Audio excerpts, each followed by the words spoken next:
Hello दोस्तों, कैसे हैं आप सब। मैं अच्छा हूं और उम्मीद करता हूं कि आप भी अच्छे होंगे। एक बार आपका फिर स्वागत है मेरे चैनल सिंग इज किंग में। और नया दिन नया सफ़र, तो मैं एक नए सफ़र पे जा रहा हूं। आप भी मेरे साथ बने रहिए। अगले 7-8 दिन में बाहर ही रहने वाला हूं। पूरा अपडेट आपको देता रहूंगा, लेकिन उसके लिए आपको मेरे साथ बने रहना होगा।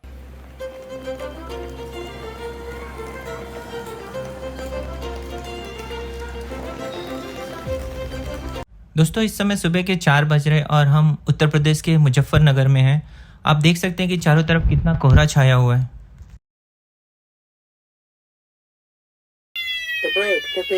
हमारे साथ ट्रेन में एक अजीब घटना हुई। अपने आप ही फायर अलर्ट चालू हो गया और लोग पैनिक होने लगे। चीज़ें और भी वर्स्ट हो सकती थी, पर लोगों ने थोड़ा समझदारी से काम लिया और थोड़ी देर बाद ट्रेन के सर्विसमैन आए और उन्होंने उस अलार्म को बंद किया। मैं ये इंसिडेंट आप लोगों से इसलिए शेयर कर रहा हूँ ताकि आपके साथ भी कभी फ्यूचर में ऐसा कुछ होता है तो पैनिक ना हो, क्योंकि सबसे ज़्यादा नुकसान पैनिक होने से ही होता है। नमस्कार। आपको अगर बर्फ से खेलना है तो आपको यहाँ आना पड़ेगा। आपको एडवेंचरर एक्टिविटीज में इंटरेस्ट है तो आपको यहाँ आना पड़ेगा। आपको नेचर से प्यार है तो आपको यहाँ आना पड़ेगा। और भारत की महान संस्कृति और प्राचीन मंदिरों में आपको इंटरेस्ट है तो आपको यहाँ आना पड़ेगा। मैं वैभव सिंह आपका स्वागत करता हूँ देवभूमि उत्तराखंड से। परसों रात हमने 12 बजे हरिद्वार एक्सप्रेस लिया था। 74 स्टॉपेजेस के बाद हम आज हरिद्वार पहुंच गए हैं। और आगे का अपडेट भी मैं आपको देता रहूंगा। आप मेरे साथ बने रहिए, आपको बहुत मजा आने वाला है। इस बात की गारंटी मैं आपको अभी से दे रहा हूँ। स्टेशन से बाहर निकलते ही हमें 150 रुपये में रिक्शा मिल गई, क्योंकि हमारा होटल बहुत दूरी पे नहीं था, हार्डली कुछ 500 मीटर होगा स्टेशन से। हमारा हरिद्वार में सिर्फ 1 नाइट स्टे है और अब आज हमें दिन भर में बहुत काफ़ी कुछ कवर भी करना है। होटल में सामान रख के हम सबसे पहले गंगा स्नान करना चाहते थे। होटल के बाहर ही हमें रिक्शा मिल गई हर की पौड़ी के लिए। गंगा माँ को देखते ही जैसे पूरी थकान मिट गई हो। दोस्तों वैसे तो हरिद्वार को मायापुरी नाम से भी जाना जाता है और ये नाम यहाँ के माँ माया देवी के नाम पे पड़ा हुआ है।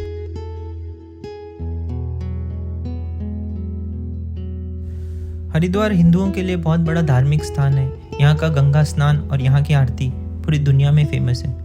पुराणों के हिसाब से जब समुद्र मंथन से अमृत निकला था और असुर उसे छीन के भागना चाहते थे, उस समय अमृत की 4 बूंदें धरती पर 4 जगहों पर गिरी थी: उज्जैन, नासिक, प्रयागराज और हरिद्वार। हर 12 साल में यहाँ वर्ल्ड फेमस कुंभ का मेला लगता है। ये प्लेस इतना पवित्र है कि पूरी दुनिया से लोग यहाँ अपने पाप धोने और मोक्ष की प्राप्ति के लिए आते हैं।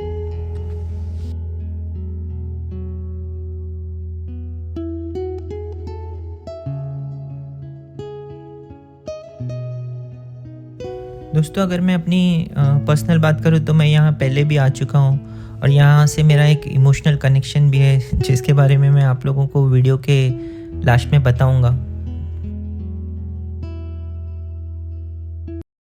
गंगा स्नान के बाद हम होटल आए और कपड़े चेंज करके लंच किए। उसके बाद हम मनसा देवी के दर्शन के लिए निकल पड़े। ये आप जो भीड़ देख रहे हैं, ये मंदिर तक जाने के लिए रोपवे टिकट की लाइन है।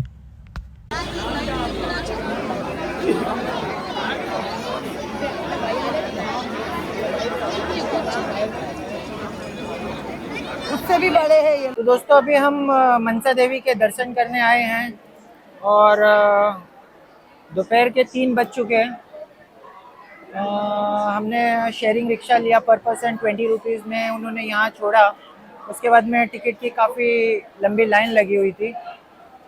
वहाँ पे 2 तरह की टिकट दी जा रही है, एक मनसा देवी के लिए अलग से और एक मनसा देवी और चंडी देवी का, दोनों का कॉम्बिनेशन टिकट दिया जाता है उनके हिसाब से।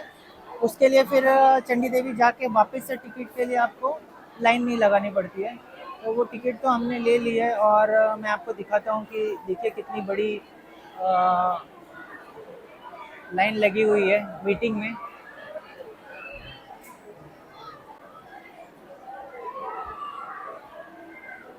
तो अभी तो फ़िलहाल हम वेट कर रहे हैं। हमारा वेटिंग नंबर है 53, अभी 44 चल रहा है। अप्रॉक्स उन्होंने 1 आवर्स का टाइम दिया है कि 1 आवर्स लगेगा। लेट्स सी अभी क्या होता है, मैं आपको बताते रहूँगा।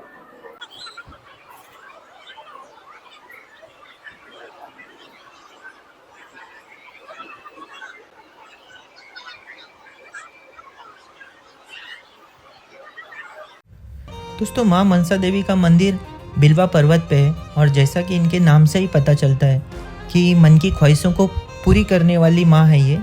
वैसे तो बहुत सारे लोग चलते हुए भी मंदिर तक जाते हैं, पर अगर सच बोलूँ तो मैं खुद भी रोपवे पे बैठने के लिए बच्चों से ज़्यादा एक्साइटेड था।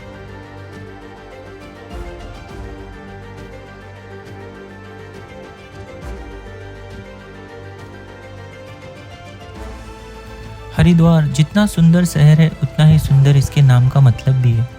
हरि और द्वार दो शब्दों से मिलकर बना है हरिद्वार, मतलब भगवान का द्वार या स्वर्ग का द्वार। और अगर इसे इस तरीके से समझा जाए तो उत्तराखंड के 4 धाम बद्रीनाथ, केदारनाथ, यमुनोत्री और गंगोत्री जाने के लिए भी ये प्रवेश द्वार है। सबसे पहले यहीं श्रद्धालु आते हैं और यहीं से सारी चीज़ों का प्लान करके वो आगे जाते हैं। हम मंदिर के प्रवेश द्वार पे पहुंच गए हैं और अंदर फ़ोटो या वीडियो बनाना अलाउ नहीं है और मैं खुद भी यहाँ के किसी नियम को तोड़ना नहीं चाहता हूँ। 4 किलोमीटर का रास्ता कवर करने के बाद मनसा देवी से हम चंडी देवी के दर्शन के लिए पहुँच गए। चंडी देवी का जो रोपवे है वो और भी ऊंचा है और हरी भरी वादियों से घिरा हुआ, ऐसा लगता है कि जैसे सफ़र ख़त्म ही ना हो।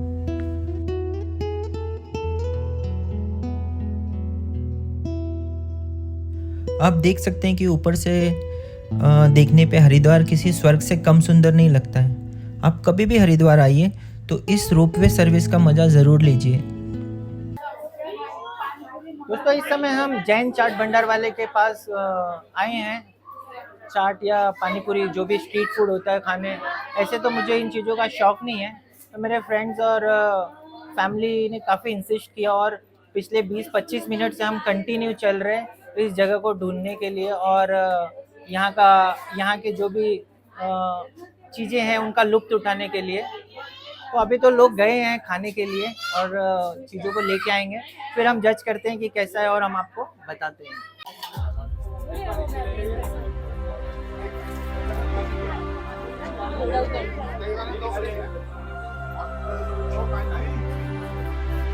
गुड मॉर्निंग दोस्तों, आज उत्तराखंड में मेरा दूसरा दिन है और कल हम हरिद्वार पूरा घूम चुके। अब हम मॉर्निंग में यहाँ से निकल रहे हैं।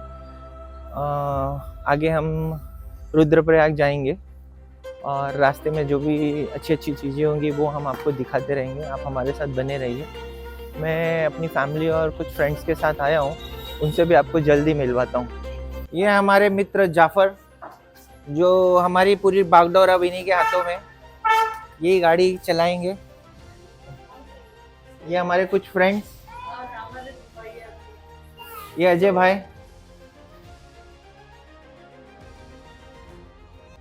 दोस्तों 2015 में मैं हरिद्वार पहले भी आ चुका हूँ एक फैमिली फंक्शन में।